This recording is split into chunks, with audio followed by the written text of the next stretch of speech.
Hello. So this is the den. This is my space where I work from home. It's where I work in the evenings and at the minute, working from home full time. And I thought I'd just give you a little show around my different setup, my equipment, the things I use.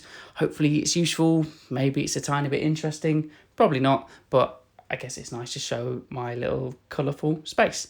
So let's start over here, which is my main setup. And it's nothing particularly fancy. It's a MacBook Pro, and I've sort of kept it as a laptop because giving talks, it's the easiest thing to take around with me, and I kind of wish I had something a bit lighter, but first world problems.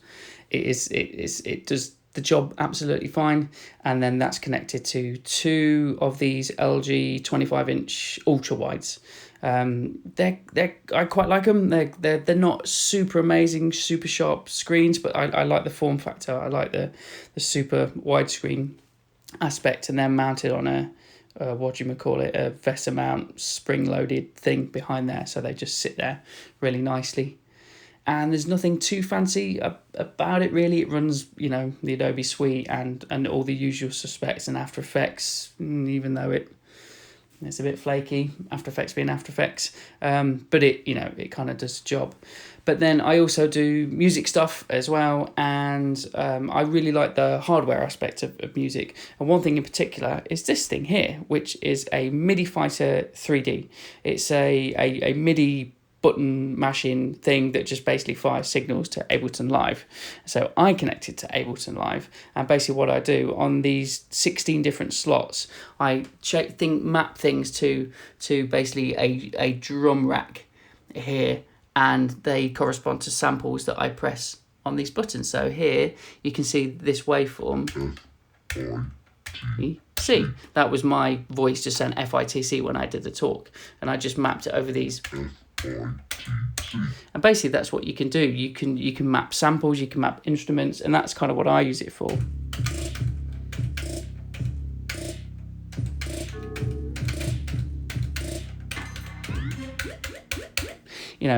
I love it. I really love it. I've really got into the hardware aspects of music making. I totally understand why people go crazy for it, because it's super addictive, because it's instantly, the feedback, the tactility is ace. And I also love arcade sticks, and I love colourful glowing things. So this is my everything, because it's just super fun and easy to muck around with. And also on the music spectrum is this beautiful thing here called Teenage Engineering OPZ. Can't really see it in the light. It's a portable synthesizer sequencer, and it really is tiny, super tiny. There's no hardware, there's no software involved. It is this tiny little thing you take with you, and you can, it's magic. It's great if people are looking to get into music production or just having fun. I highly recommend this. It's called the OPZ. It's quite expensive, but it's well worth it, because you can play that anywhere. I generally make music on that in hotel rooms and on airplanes and stuff, so it's ace. So that's my setup here. Shout out to Frame and Colour for these gorgeous backgrounds. They're nice, aren't they? And my amazing clock from flipclocks, I think, .com. It's brilliant. And my very own Morph, who I'm very proud of. So that's that section there.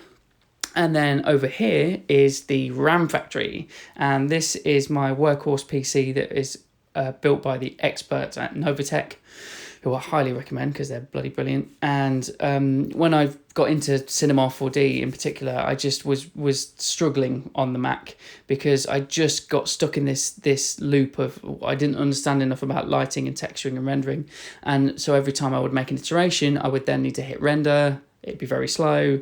I'd get back the image, realise it was terrible, and then start it all over again. My iterative process really wasn't very quick. And then I got this bad boy, and it's pretty beefy. It's got 64 gig of RAM, and it's got a Quadro RTX 4000 card. So it does a job. And what I have on here is there's not much. It pretty much is Cinema 4D, Octane renderer, and that's about it, give or take a few other programs.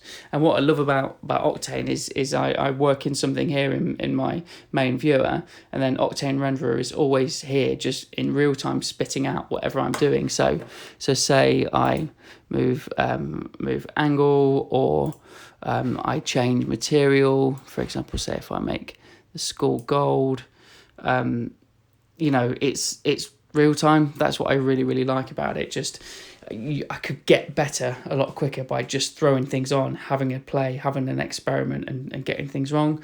So any kind of GPU renderer, I got into Octane because that's what it's just what a lot of friends were using, so I really got into that. So if you're interested in getting into 3D, I really recommend having a play on a PC, or at least I think Octane Renderer is coming to Mac soon, so I've heard. So but look into GPU rendering. Just anything to help iterate that process is ace.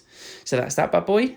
And then up here is this custom 32 by 32 pixel sort of RGB LED display, built by a really good friend of mine, Stefan Goodchild. And I had a solo show at a art gallery called Hangfire in Bristol, and I was doing a lot of pixel art at the time, and I really wanted to have a way to show that off.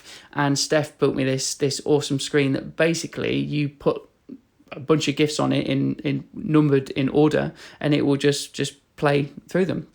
It's ace. It's really, really good.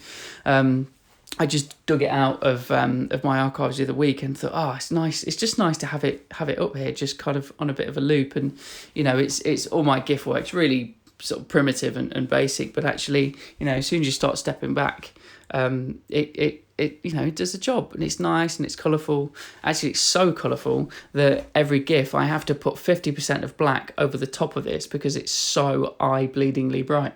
It's really that powerful for a tiny little screen. So yeah, big shout out to Steph for building that. It is ace. It's nice. It's a nice thing to keep. Also, I highly recommend this screensaver. If you're an Apple TV user, I think you get this beautiful, I think it's called Aerials. It's this lovely screensaver, but also there's a PC version, I think, on GitHub that someone has sort of essentially hacked and just given you the data files to download it. And it basically just loops through these gorgeous Apple paid for 4K aerial shots of places over the world. It's really, really relaxing. So that's that little corner. Just lots of toys. I love me some toys. The mask from the POS Born a Snake video made by my good buddy Jimmy Two Eggs. I'm a huge Cores geek. Droplets, some toys I made with a company called Crazy Label back in the day. Yeah, just all sorts of odds and sods really. Just I love stuff. Oh, also, this is another small, cool little music making thing. This is called a pocket operator, and it's just a really cool little music maker, basically. Oh no, I think the batteries have died. Oh, the batteries have died. But basically, that's it. It's really simple. It's again a sequencer, and you can just take it with you and just program little beats. But they're super powerful. You can change. There's about 8 or 9 different versions of these things. They're about between 50 and 100 quid, and you can just chain them all together. They're ace. I really recommend them. Pocket operators, they're called, by Teenage Engineering. And then in this corner, let's have a little look up here. It's an arcade stick. Oops. And I'm a massive arcade geek. I could never afford them when I was a kid. Because arcades are expensive. My mum and dad weren't going to give me £1 all the time to sink into Skegness arcades. So this is just one of those Pandora box arcade sticks. You see them on Instagram all the time, but they're just ace. I just love the tactility of all this. It's really good, and it basically is just an arcade stick with a bunch of games. But then I have it connected to a HDMI amp, so I also have the Nintendo Switch over here and a Google Chromecast behind it, so I can sort of just send data or send bits and graphics or whatever I'm working on to the telly, and either have a play, have a go on Animal Crossing or Marvel vs Street Fighter, or have a look at some nice things. Oh, and this is a giant laser cut satanic biscuit over here. So that is my little space. Oh, also shout out, as well as doing like pixel GIFs, real low poly, basic-y sort of stuff, I can sort of make small GIF versions and send it, and it looks like a real little TV screen. Anyway, that's me. Hope you like the little tour of the den, and I want to see your dens as well. Send me some pics. Cheers then. Bye.